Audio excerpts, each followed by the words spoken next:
बिस्मिल्लाहिर्रहमानिर्रहीम। Dear students, बायोबिट्स में आपको खुशामदीद कहते हैं। बेसिकली मैं कुछ टाइम के लिए आप लोगों से दूर रहा कुछ ज़ाती मसरूफियात की वजह से, तो इंशाल्लाह आज से हम एक नए चैप्टर जो हमारे पास न्यूट्रिशन है, हमारे पास चैप्टर नंबर 8 क्लास 9 बायोलॉजी का, वो हम स्टार्ट करेंगे इंशाल्लाह। तो हमारे पास सबसे पहले यहाँ पे हमारे पास कार्बोहाइड्रेट्स हैं। आप लोग के बुक में एक टॉपिक है, तो आइए चलते हैं कार्बोहाइड्रेट्स हमारे पास क्या होते हैं।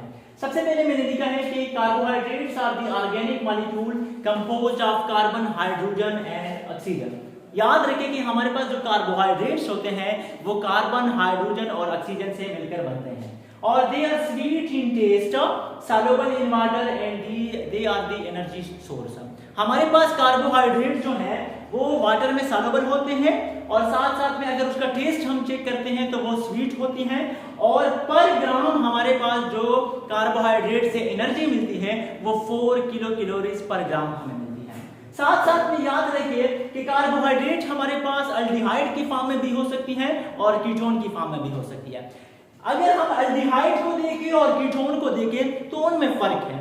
देख ले, अगर हमारे पास ये जो अल्डिहाइड है ये हमारे पास एक साइड पे हाइड्रोजन और एक साइड पे हमारे पास आर ग्रुप या जिसको हम अल्काइल ग्रुप कहते हैं वो अटैच होंगे, जबकि कीटोन में हमारे पास क्या है, जो अल्फा कार्बन है वो हमारे पास डबल बॉन्डेड होता है विद ऑक्सीजन और एक साइड पे हमारे पास आर ग्रुप अल्काइल ग्रुप और दूसरी साइड पे भी हमारे पास अल्काइल ग्रुप यानी आर ग्रुप है।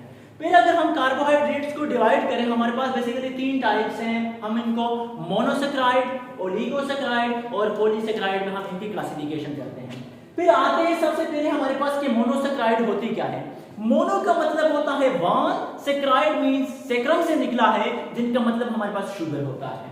तो हमारे पास mono one and saccharide means sugar. They contains 3 to 7 carbon, सबसे पहले ये बात रखें। फिर हमारे पास स्वीट इन टेस्ट, हमारे पास मोनोसैकेराइड जो होते हैं वो टेस्ट में स्वीट होते हैं और उनमें कार्बन जो नंबर है वो 3 से लेकर 7 तक हमारे पास होते हैं। They can be furtherly hydrolyzed, break down into simpler units। हमारे पास जो मोनोसैकेराइड है हम कहते हैं कि ये हाइड्रोलाइज नहीं हो सकते, यानी हम इनको मजीद तोड़ नहीं सकते सिंपलर यूनिट्स यानी छोटे छोटे यूनिट्स में। अगर इसकी हम एग्जांपल की बात करें तो हमारे पास ग्लूकोज, फ्रक्टोज और साथ साथ में हमारे पास जो गैलेक्टोज हैं ये हमारे पास मोनोसैकेराइड के एग्जांपल हैं।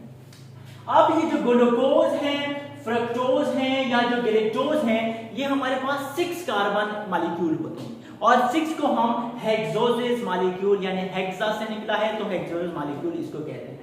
अब ग्लूकोज, अब जिस तरह हमने कहा था उधर अल्डिहाइड और कीटोन की, तो हमारे पास ये जो ग्लूकोज है ये अल्डिहाइड है और फ्रक्टोज हमारे पास कीटोन है।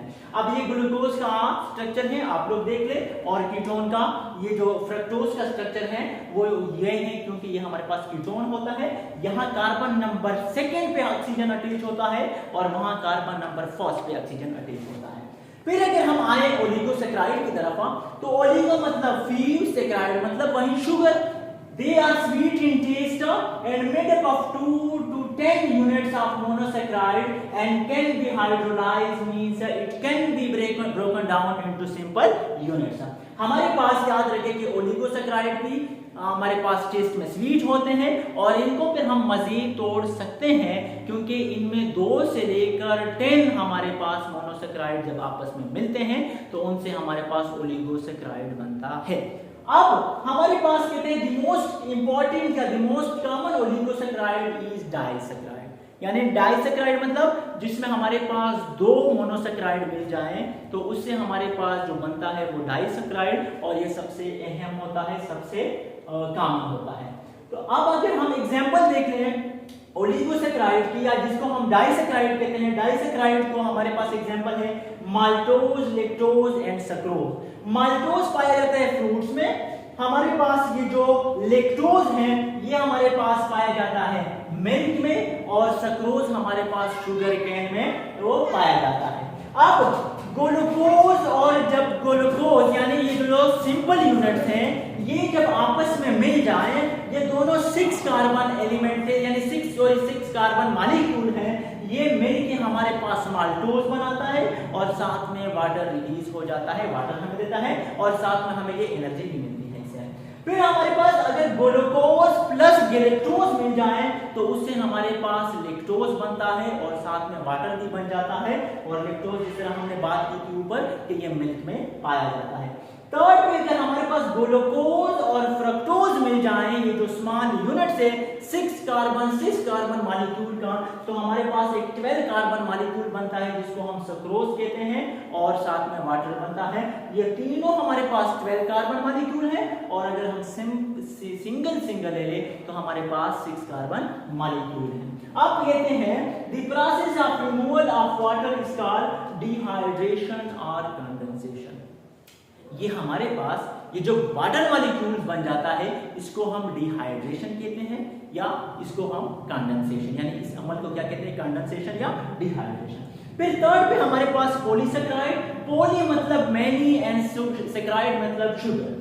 स्वीटनेस इन टेस्ट, सबसे पहला पॉइंट ये याद रखो कि हमारे पास पॉलीसेकेराइड का कोई टेस्ट कोई जायका नहीं होता है, स्वीटलेस होता है। इनसॉल्युबल इन वाटर, हमारे पास ये पानी में हल नहीं होते। ये जो बाकी दो हैं ये सॉल्युबल इन वाटर हैं, यानी mono oligo are soluble in water but polysaccharide are insoluble in water. They are made up of more than 10 units of monosaccharide. जिस तरह ओलिगोसेकेराइड 2 से लेकर 10 मोनोसेकेराइड से मिलकर बनता था, तो हमारे पास जो पॉलीसेकेराइड है वो 10 से ज्यादा मोनोसेकेराइड की यूनिट जब मिल जाए तो उनसे बनता है। फिर हमने कहा they act as a storage and structure molecules, यानी कि हम इसको स्टोरेज के तौर पर या स्ट्रक्चरल यानी जो ढांचे बनाते हैं उन मॉलिक्यूल के तौर पर इसको हम कह सकते हैं कि दे एक्ट करते हैं। एग्जांपल इसके अगर हम देखें पॉलीसेकेराइड की, स्टार्च, ग्लाइकोजन, सेलुलोज या काइटिन। अब इनमें क्या फर्क है? सेलुलोज आप लोगों को पता है कि मेन कंपोनेंट है किस चीज का, प्लांट का, जिनका सेल वॉल सेलुलोज से मिलकर बनता है। स्टार्च अगर हम देखें तो जो प्लांट होते हैं वो स्टोर करते हैं फूड को in the form of starch. अगर हम एनिमल्स की बात करें तो वो फूड को स्टोर करते हैं in the form of glycogen. और हमारे पास जो काइटिन है ये बेसिकली फंजाई का यानी जो इनका सेल वॉल बना होता है। तो ये हमारे रहा कार्बोहाइड्रेट, इंशाल्लाह जो प्रोटीन्स हैं, न्यूक्लिक एसिड है और ये पूरा चैप्टर है इंशाल्लाह हम ये आपको प्रोवाइड करेंगे। तब तक के लिए मुझे अपनी दुआ में याद रखिए। अल्लाह हाफिज।